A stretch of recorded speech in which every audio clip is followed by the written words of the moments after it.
to boldly go to where no man has gone before, to the new heavens and the new earth, the final frontier, to the new heavens and the new earth, the final frontier. This is Carlos Dávila. Para suscribirte, aquí. Para el website, allá. Un mensaje para hoy. Dice Éxodo 23:20, he aquí yo envío mi ángel delante de ti para que te guarde en el camino y te introduzca en el lugar que yo te he preparado. ¿Quién hace todo? Dios lo hace, lo dijo Jesús. Yo voy a la casa de mi padre, voy a preparar morada para ustedes. Si no lo fuera a hacer, os lo hubiera dicho. ¿Ves que en Dios es sí o no? No hay lugar para ambigüedad. No, estamos mal acostumbrados a tratar de ayudarle a Dios con irregularidad, perdón, la palabra no me sale, con irregularidad. No podemos servir a Dios de esa manera. Estamos haciendo lo que hacía entonces el rey Saúl. No, obediencia quiero. Y David dijo, no le daré nada a Dios que no me cueste. Entonces vamos a entender estas cosas, que Dios prepara las cosas y Él no ha cambiado. En el futuro, Él ha preparado moradas para nosotros. En el verso 21 de Éxodo 23 dice, guárdate delante de Él, que es lo que leí antes, guárdate delante del ángel de Jehová y oye su voz, oíd su voz. Moisés lo dijo, Dios enviará un profeta como yo, a él oiréis. Sabemos lo que ocurrió en realidad al final de la historia. Dice, oye su voz, no le seas rebelde, porque él no perdonará vuestra rebelión, porque en él está mi nombre. Cuando Yeshua vino, él lo dijo, yo soy el que soy. No le creyeron. ¿Ves? Jesús dijo, el que me ha visto a mí, ha visto al Padre.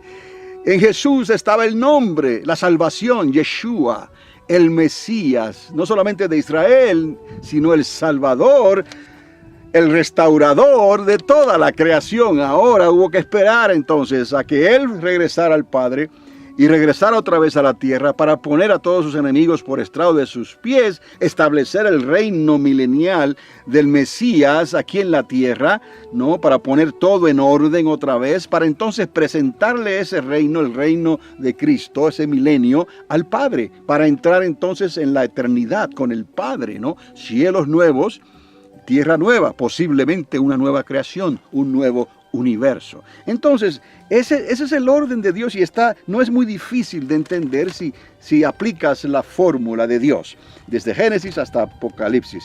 Entonces, he aquí esto de que el nombre de el nombre de Dios estaba en el ángel del Señor.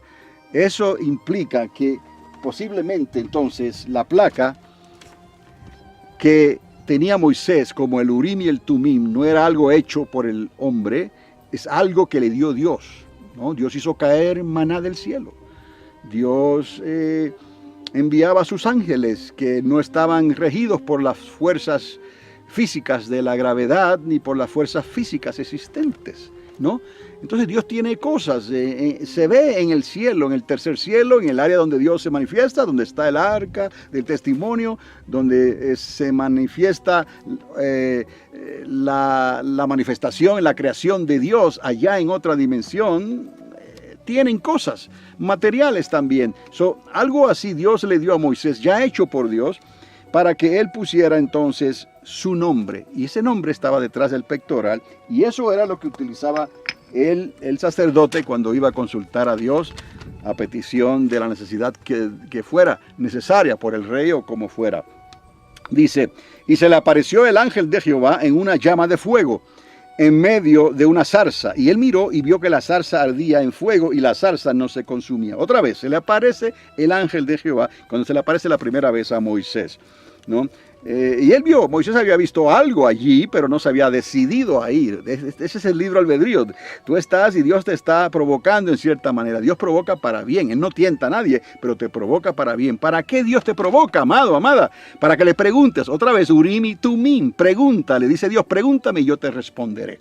Entonces, Eso precisamente es lo que hizo Moisés, fue con una cajita de preguntas, ¿no?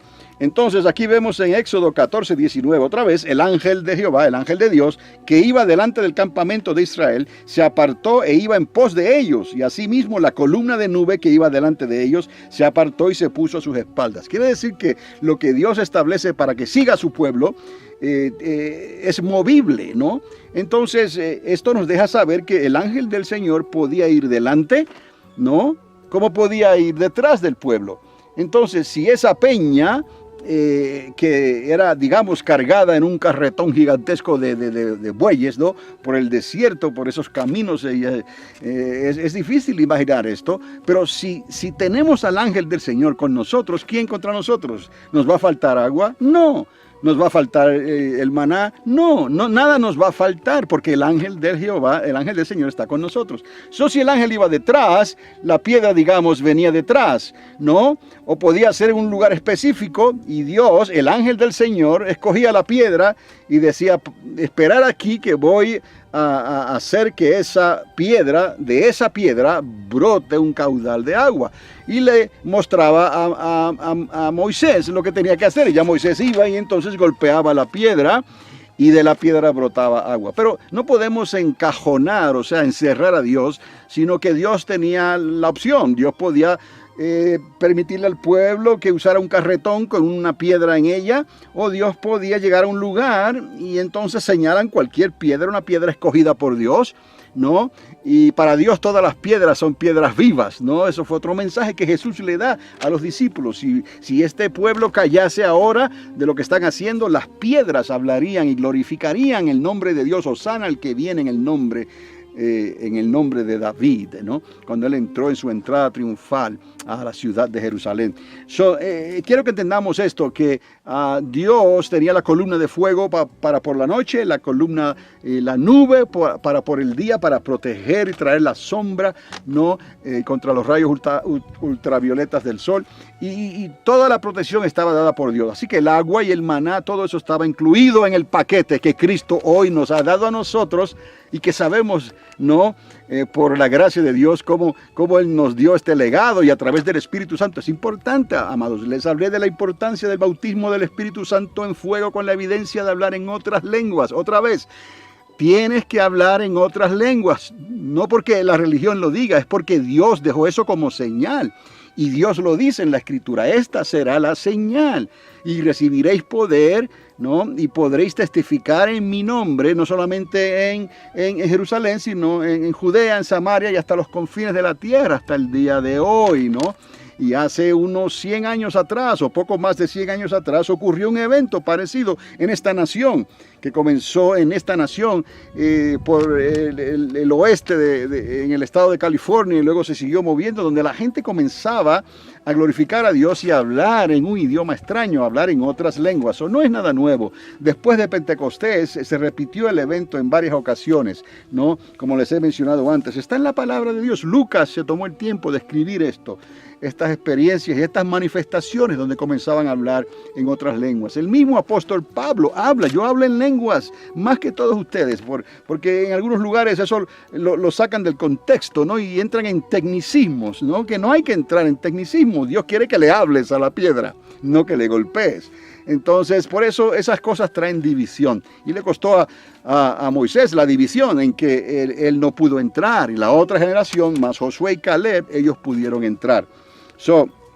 El ángel de Dios que iba delante del campamento de Israel se apartó e iba en pos de ellos, y asimismo la columna de nube que le iba delante de ellos se apartó y se puso a sus espaldas. El ángel del Señor tenía la libertad de movilizarse al frente o atrás en pos del pueblo, y la columna era movilizada conforme a la necesidad que hubiera. Ahora, antes de concluir ya, porque creo que estoy llegando al tiempo final aquí, quiero decir algo de todo esto que le he dicho. Se resume así, en pocas palabras. Dios es el mismo y no cambia. Su sí es sí y su no es no. todo intento de adornar una respuesta proviene de fuentes no legítimas. He aquí la legitimidad de Dios. Dios es legítimo. El Urim y el Tumim era legítimo. Ahí no había ambigüedad. No era negociable. De manera que en el Baurim y el Betumim se experimentaba una conversación, obviamente, legal entre Dios y el representante legítimo de su pueblo, que era el sumo sacerdote o el sacerdote que Dios escogía. Pero Dios le muestra todo esto, el protocolo, el proceso, a Moisés, su siervo, porque ya Moisés iba a ser quitado, ¿no? Y entonces Josué iba a tomar el bando, la rienda, ¿no? Y él necesitaba entender esto para que el pueblo no se desbandara después, ¿no? Como ovejas sin pastor. Esto que nos ayuda a entender esta relación entre el Urim y el Tumim y cómo Urim y Tumim y cómo la palabra Urim de la raíz luz, a veces digo Umim, pero es Urim y Tumim es verdad, la vemos cuando Dios le habla a Moisés. Y estoy oyendo algo por ahí que no sea que me visita alguna víbora que quiera pasar por aquí, pero no. Estamos bien, all clear, como dicen en inglés. Antes de terminar, quiero decirles esto, que el asunto de descuidar esto, y lo se está viendo en el pueblo cristiano hoy en día. Es una pena que estas cosas ocurran, que la relación entre Israel, el Antiguo Testamento, la relación entre Sinaí, la relación entre Pentecostés, por tecnicismos, se está formando una división que cada vez está creciendo más. En lugar de reducirse esa división, la división parece estar creciendo, se están tomando bandos, como la política de esta nación. Entonces, quería decirles esto. La división aquí es que hay un grupo de cristianos y de judíos también, que es más fácil decir que el tercer templo, no se puede construir donde está el Dome of the Rock, la cúpula de la roca que se llama, que era la roca en el monte Moriah donde Abraham ofreció a Isaac. Esa piedra está ahí, ya les he hablado sobre esto, yo mismo la vi, estuve allí cuando se podía entrar a esa área y la piedra es enorme, está ahí debajo de...